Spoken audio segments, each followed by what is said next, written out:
Ya, halo guys, halo semuanya. Kita ketemu lagi ya di sini. Eh, jadi kita mau bahas masalah cas Xiaomi Redmi 4X di sini guys. Jadi kemarin banyak yang tanya ya di komentar mengenai Redmi 4X yang di cas itu kadang masuk kadang enggak, itu yang pertama.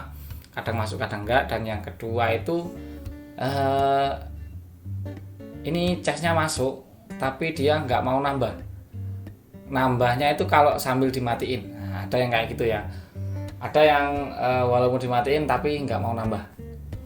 Oke, kita bahas dari yang pertama guys ya. Itu yang pertama, kalau di cas kadang masuk kadang tidak. Itu yang pertama, ini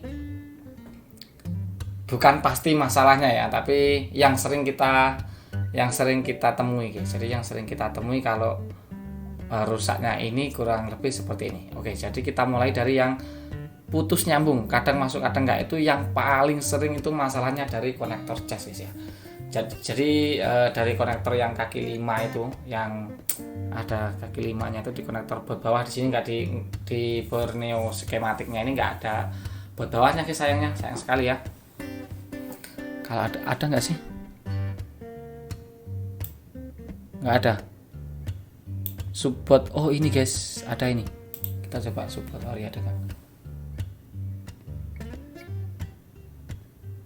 Oh ada, nah ini guys. Jadi kalau yang di cas itu kadang nyambung kadang nggak, atau putus nyambung, di goyang-goyang itu dia kadang putus kadang nyambung gitu. Itu yang bermasalah ada di konektor yang ini. Jadi diganti konektor yang ini, insya Allah semuanya udah selesai. Jadi yang putus nyambung tadi udah selesai guys. Itu kalau di goyang-goyang kadang putus kadang nyambung gitu guys ya. Kemudian kalau untuk biayanya, ini untuk biaya penggantian si konektor ini kalau di tempat kita itu antara 40.000 sampai 50.000 guys. Itu udah standar dari counter-counter yang lain juga. Jadi udah kesepakatan harganya segitu, ancer-ancernya ya, kurang lebih bisa 40 bisa 50. Terus kalau casnya ini sudah diganti tapi masih nihil, itu yang kita perhatikan adalah jalur ini guys, yang warna merah ini, Vibusnya ya. Jadi jalur Vibus ini harus terkoneksi ke sini guys. Nah ini terkoneksi ke sini. Nah Vibus dari sini, dari kaki yang nomor 5, atau yang ini ngitungnya kalau rata-rata kalau dari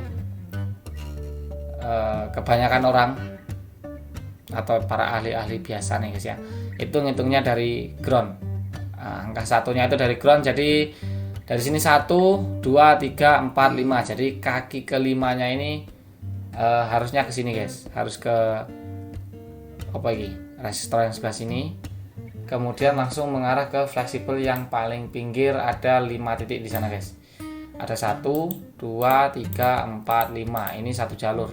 Jadi kalau ini udah diganti, konektor yang ini udah diganti, itu kita langsung colokin ke cas aja, casnya dicolokin ke sini. Kemudian di sini harus 5 volt sampai sini guys. 5 voltnya sampai sini ya. Kalau di sini nggak ada 5 volt, di sini ada 5 volt, itu langsung jumper saja nggak apa-apa. Jumper dari sini ke sini, atau kapasitornya ini dibuang kemudian langsung di jumper dari sini ke sini. Biasanya kalau yang ini ke sini nggak hilang guys jalurnya, tapi ada juga yang hilang. Di sini hilang, jadi langsung jumper aja dari sini langsung ke sini 5 voltnya guys, itu nggak apa-apa. Ini kalau untuk masalah casnya aja. Tapi kalau USB-nya nggak deteksi, itu berarti yang ini guys, USB HS ini, yang warna ke biru-biruan, biru muda ini guys ya, sama yang hijau itu jalurnya. Nah, biasanya yang ini sih, tapi kok ini sebelah sini nggak tahu. Tapi yang penting yang ini, yang dekatnya plusnya ini guys ya. Nah itu kalau untuk data set sini harus sampai 5 volt. Ini sub yang bawah ya, atau mesin yang bawah. Kalau ini kan yang kita buka yang ori. Kalau yang udah nggak ori, supportnya ini kalau untuk jalur mengenai ke semua jalurnya ini ya, ini nanti kita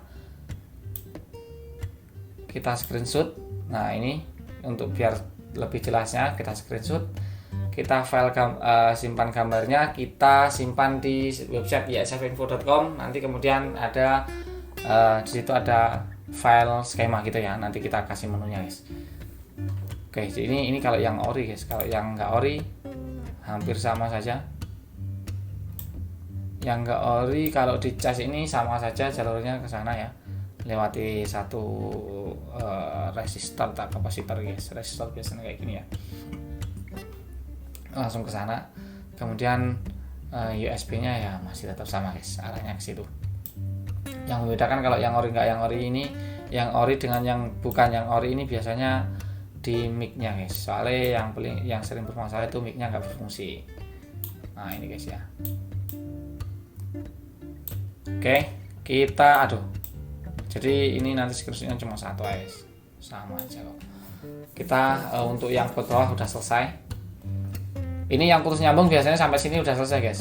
Sampai sini bisa ding. Bisa jadi sampai fleksibel sini guys ya, fleksibel yang atas ini.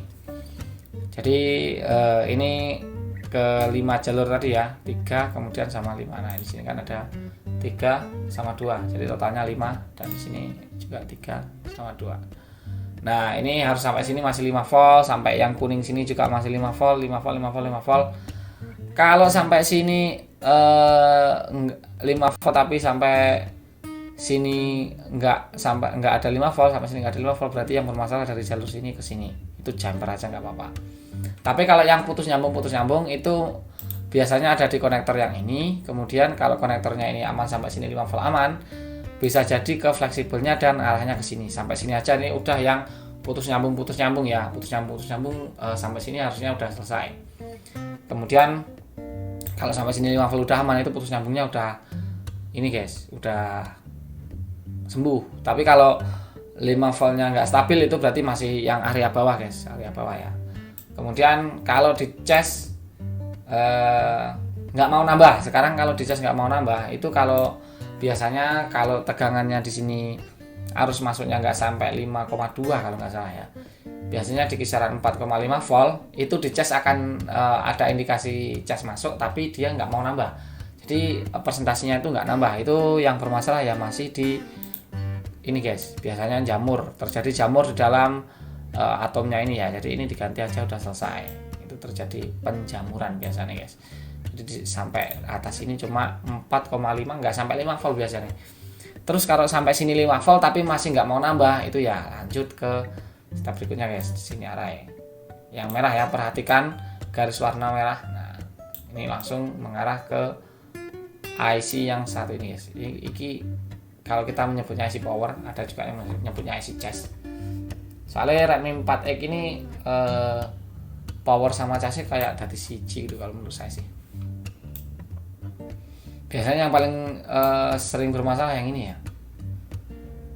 Yang paling sering bermasalah itu ini di ACP atau diganti. ACP itu angkat, cetak, pasang ya. Jadi ini harus dilepas, kemudian dicetak ulang, kemudian baru dipasang ulang. Itu ACP, angkat, cetak, pasang. Nah, ya IC cas atau IC power, tapi kalau kita nyebutnya biasa IC power guys. Agak, kalau untuk penggantian yang ini atau ACP yang ini itu agak mahal. Kalau di sini kisarannya antara di 100 sampai 150, ada sampai 200 nih. Lihat orangnya. Lihat orangnya itu kadang-kadang orang-orang yang perfeksionis ya, kayak agak ruwet, pokoknya mintanya yang paling bagus itu kita kasih patokan harga yang agak tinggi tapi kita kasih garansi. Jadi nanti kalau kita mengganti 2 kali itu kita nggak tekor guys. Biasanya seperti itu teknik kita ya. Arahnya ke sini, ini masih dari yang fleksibel 5 volt tadi. Arahnya ke sini kapasitor, resistor, dan ya arahnya ke sini. Tik. Ini kalau untuk cas cuma ke sini loh arahnya. Set. Kemudian keluarnya dari sini. Saya masuk ke Vibat. Nah, ke Vibat ini kalau nggak salah udah 4,2 guys. Kalau masuk ke Vibat ini udah 4,2 volt. Jadi arahnya seperti ini ya. Nah, kurang lebih seperti itu. Jadi yang paling sering bermasalah kalau di cas nggak mau nambah itu, yang paling sering bermasalah ini IC yang satu ini atau baterainya. Ada, kita juga pernah nemuin yang di cas ya, yang di cas dia nggak mau nambah guys, masuk normal tapi nggak mau nambah. Itu ada di baterai. Itu emang keteledoran kita juga sih. Kita udah hubuk-hubuk sih semua IC ini, udah kita angkat pasang sampai ganti ya. tapi masih nihil aja, coba iseng-iseng buka baterai, kita pakai baterai yang baru, pakai yang baterai yang lain gitu, ternyata mau nambah. Ya itulah dilemanya servis itu ya, nggak bisa pasti ini yang masalah itu, tapi kebanyakan kita sering kayak ke jam terbang gitu ya. Jadi kalau misalnya masalah ini biasanya yang rusak yang ini yang sering, nah gitu kayak gitu. Tapi ada juga kemungkinan rusaknya berbeda seperti yang kasus barusan ya. Dan itu kalau seingat saya itu waktu itu baterainya kita coba pakai baterai yang lain dan dia mau nambah, tapi nggak kita ganti guys. Kita buka baterainya ternyata cuma ada di masalah kayak fuse atau penolderannya itu kurang diperbarui guys, atau kurang rapat gimana ya, itu harus disolder ulang. Jadi ya biar dia arusnya itu bisa normal, arus yang masuk itu juga bisa normal juga. Jadi dia mau nambah dan baterainya masih awet nggak ngedrop, tapi kalau baterainya kembung ya ganti aja sesuai. Jadi jalur-jalurnya kurang lebih seperti itu guys ya.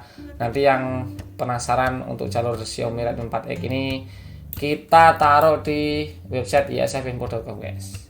Mudah-mudahan bermanfaat. Oke lah, jadi mungkin hanya itu dulu video kita kali ini guys ya. Semoga videonya ini bermanfaat. Mohon maaf bila ada salah kata atau kurang jelas atau gimana ya.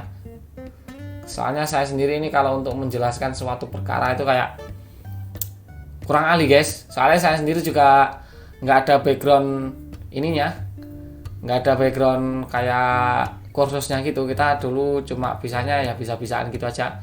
Kemudian ya bisa dikatakan amatiran lah guys, autodidak lah, bisa dikatakan amatir atau autodidak ya. Kita mengulik sendiri kayak ya belajar dulu. Kita pertama lempar-lempar juga, lempar ke counter lain, kemudian kita belajar ya, lama kelamaan